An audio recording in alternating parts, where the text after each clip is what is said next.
गांधी तीर्थ, निसर्गाच्या सानिध्यात महात्मा गांधींच्या जीवनावरील जगातील पहिले मल्टीमीडिया म्युझियम. आजच भेट द्या. गांधी तीर्थ, जैन हिल्स, जळगाव. अधिक माहितीसाठी www.gandhifoundation.net वर विजिट करा. नित्य आपले घरचे काम आवरून काहीतरी रोजगार आपण त्या संदर्भात प्रशिक्षण की आमच्या माता भगिनींनी बिना भांडवलाचे सुद्धा काही असे उद्योग व्यवसाय आहेत ते सुरू करता येऊ शकतात. स्वामींचं अधिष्ठान ठेवून स्वामींचं स्मरण करत करत आपण हस्तकला, पाककला किंवा अनेक गोष्टी आहेत. आणि आज आपल्याला बाहेर जाण्याची सुद्धा गरज नाही. आपले सेवेकरी परिवार एवढा आहे की आपल्या सेवेकरी परिवारात जरी आपण या सुविधा उपलब्ध करून दिल्या तर आपल्याला बाहेर कुठे मार्केट फिरवायची गरज नाही. त्याची आचारसंहिता सांभाळून आपण त्याचं नियोजन केलं तर ते चांगलं राहील. आणि जेवढे जेवढे आता केंद्र आहे, सेवेकरी आहे, यांनी सगळ्यांनी आता याच्या बाबतीत चेक करा की आपल्या केंद्रातून बेरोजगार कोण आहे त्यांची नोंदणी होतीये का. शेकडो कंपन्या आहेत, 400 कंपन्याहून अधिक कंपन्या स्टॉल किंवा तिथं प्रेझेंटेशन करतात.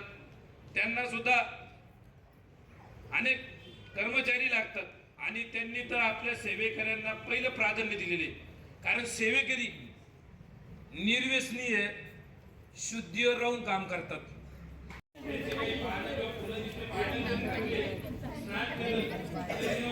दोष जातात. आपण फक्त स्वतः जरी म्हटलं आपल्याला असे महत्वाचे विषय प्राचीन ग्रंथामध्ये झाड लावायचं वेगवेगळं पुण्य. तुम्ही बेलाचं झाड, भगवान शिवाचा आशीर्वाद म्हणून आपण बेलाचं झाड लावा. कारण मागावरचं झाड आम्हाला अनुभव आहे 99% आपण आगामी अनेक आपण उपक्रमामध्ये की ज्याच्याकडे आपण सर्वांनी लक्ष देणं गरजेचं आहे. त्यात आपण बालसंस्कारापासून तर कार्यरत आहे की उद्याची पिढी निरोगी निर्व्यसनी राहत.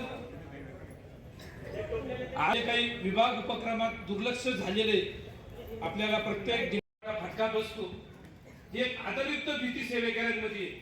आपल्या सेवेकऱ्यांना प्रचंड डिमांड आहे, पण आपल्या स्वयंरोजगारातून ताळमेळ घालणं गरजेचं आहे. केंद्रात कोण बेरोजगार आहे, कोणाची आर्थिक परिस्थिती खराब आहे, याचं नियोजन आपल्या केंद्रातले सर्व सेवेकऱ्यांनी काही पुढाकार घेऊन स्वयंरोजगाराच्या माध्यमातून त्याचं नियोजन आपल्याला करायचंय. भविष्यात जमलच याची गॅरंटी ज्योतिषी सुद्धा देऊ शकत नाही. देऊ शकतो का? म्हणून विवाह ही अतिशय गुंतागुंतीची जिथं ज्योतिषी सुद्धा सांगू शकत नाही. एखाद्याने म्हणून दाखवा की पत्रिका 100% जमलेली आहे, काय 35-36 गुण जमलेले, आणि त्याला सांगायचं कागदावर लिहून दे यांचं जमत देईल का तो लिहून. कोणी गॅरंटी घेऊ शकत नाही. तो मशीन त्यांच्यावर काय संस्कार झाले ते सुद्धा महत्वाचे. मग आपल्या मार्गातून जर विवाह संस्कारात प्रतिनिधींनी विवाह इच्छुक मुलांना चांगला समुपदेश, मुलांना चांगलं समुपदेशन, मार्गदर्शन जर केलं, अनावश्यक अपेक्षा न ठेवता गुणांना महत्व दिलं पाहिजे. दिसण्याला महत्व देऊ नका. कारण आजकाल दिसण्याला फार महत्व द्यायला लागले, कारण रील बनवायचे राहतात.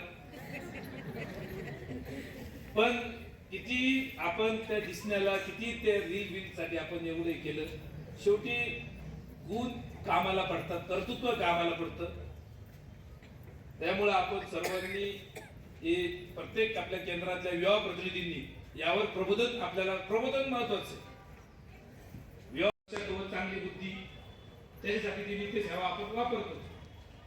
विशेष काही सेवा, विशेष आपली काही रिक्वायरमेंट असेल त्याच्याची विशेष सेवा वापरली जाते. मग आता आपल्याला सत्कर्माची सुटके तर लक्षात आली ना. सत्कर्माची सुटके जी आपल्याला मृत्यूनंतर आपल्या बरोबर राहणार, बाकी नाही काही राहणार, माणसं नाही, कोणी नाही, ओळखीवाले नाही. ती सत्कर्माची सुटकेस जो कोणी आपल्याला दुःखित पीडित भेटत त्याला आपण स्वामींचा जप सांगावा. जप सांगायला पैसे नाही, करायला पैसे नाही. जप करण्यासाठी माळ पाहिजे, आसनच पाहिजे, फोटो पाहिजे, आणि ते तुम्ही आमच्याकडूनच घेतलं पाहिजे असं काही बंधन नाही. जप करायला फक्त एकच लागतं, मन लागतं. मनापासून जप करा. घरामध्ये विरदी विटाळ सुतक जरी असलं, मनाने जप केलेला चालतो. सगळ्यांनी लक्षात ठेवा. आणि स्वामींना काय चालतं ते सांगा. पण बऱ्याच वेळा आपले सेवेकरी काय चालत नाही ते सांगतात. दारू चालत नाही, मांस चालत नाही, पारायण चालत नाही, अमुक चालत नाही, फलाणं चालत नाही. आणि पारायणाचा तो इतका अतिरेक केलेला आहे. आणि या बाबतीत तुम्ही जळगाववाले त्याच्यामध्ये भरपूर पुढे. सेवेकरी सेवेकरांच्या घरात पाणी पित नाही. आम्ही देवळामध्ये जो आधी तो दे बाबा प्रसादी. भावना चांगली असली तर सगळं पचवता येतं. सेवेकरी सेवेकराच्या घराचं अन्न हे प्रासादिक आहे. पारायणाचा एवढा भाऊ केला आणि त्याच्यामुळं आपल्याकडे बघायचा दृष्टिकोन सुद्धा लोकांचा फार डेंजर आहे. हो, ते सेवेकरी म्हणजे साधे नाही. बऱ्याच जणांना केंद्रात येण्याची इच्छा आहे, पण ते म्हणतात हो केंद्रात जाणं म्हणजे साधी गोष्ट नाही. फार कडक नियम पाळणारे लोक आहे. आणि आपल्याकडून जर काही खाल्लं पिल्लं गेलं तर आपल्याला कोप व्हायला नको म्हणून बरेचसे लोक लांबूनच कळस दर्शन घेतात. वस्तुस्थिती आहे की नाही? इथून पुढं काय चालत नाही ते सांगायचं, काय चालतं ते सांगायचं. स्वामींना कोणीही नामस्मरण केलेलं चालतं.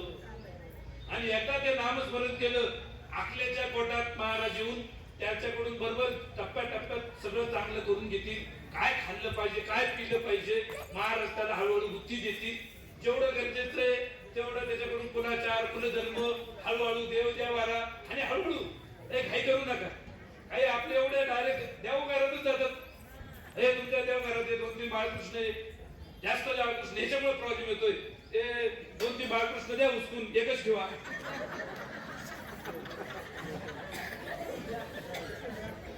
हे तुम्ही डायरेक्ट देव देवारा वास्तूवर लगेच जाऊ नका. आधी पहिलं काय सांगायचं, स्वामींचा जप. लक्षात आलं? इथून पुढे नियम सांगू नका कृपया.